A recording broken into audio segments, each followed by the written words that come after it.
వందే మాత్రం. నేను మీ journalist Navata. Welcome to our political. మొన్ననే హిందువుల ఆలయాల సొమ్ము ఆలయాలకే సొంతమని తమిళనాడు సీఎం విజయ్ మాట్లాడాడంటే సంబరపడిపోయా. ఇంతలోనే మళ్ళీ విజయ్ మాట్లాడిన మాటలు నిజంగా చాలా బాధగా అనిపించింది. గోవుకు సంబంధించి నేను చెప్పాల్సిన అవసరం లేదు.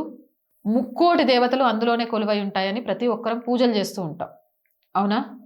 గోవును హింసించొద్దు, గోవధ చెయ్యకూడదు, గోవును జాతీయ జంతువుగా ప్రకటించాలని చాలా పోరాటాలు చేస్తున్నాం.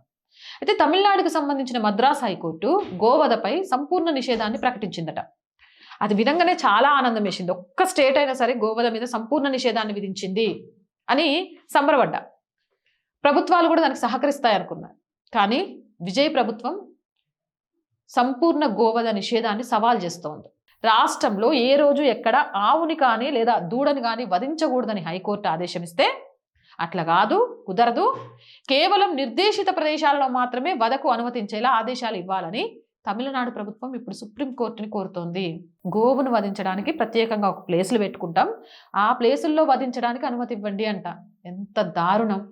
గోవులను రక్షించండి అని చెప్తుంటే గోవులను వధించడానికి నిర్దేశిత స్థలం ఇవ్వండి, ఆ స్థలంలో చేసుకుంటే తప్పు కాదు అని సుప్రీంకోర్టుకి వెళ్ళిండ్రు అని అంటే విజయ్ ప్రభుత్వాన్ని ఏమనుకోవాలి? దీపవంశంపై మద్రాస్ హైకోర్టు ఇచ్చిన ఆదేశాలను విజయ్ వ్యతిరేకించిన కొద్ది కాలానికే ఈ పరిణామం చోటు చేసుకుంది. తమిళనాడులో గోరక్షణకు సంబంధించి ఒక పెద్ద న్యాయపరమైన మరియు రాజకీయపరమైన ఘర్షణ మొదలవుతుంది. నిజంగా విజయ్ ప్రభుత్వం సుప్రీంకోర్టుకి వెళ్ళడం నాకు ఏ మాత్రం నచ్చలేదు. హిందువుల మనోభావాలనే కాదు, భారతీయుల మనోభావాల్ని కూడా దెబ్బతీస్తాయి. గోవధపై సంపూర్ణ నిషేధం ప్రతి రాష్ట్రం కూడా చేయాలి, అలాంటి తీర్పులు రావాలి, అలాంటి వాటిని వ్యతిరేకించిన ప్రభుత్వాలను గద్దెదించాలి. అవునంటారా కాదంటారా? మీ అభిప్రాయం కామెంట్ చేయండి. జై హింద్, జై భారత్.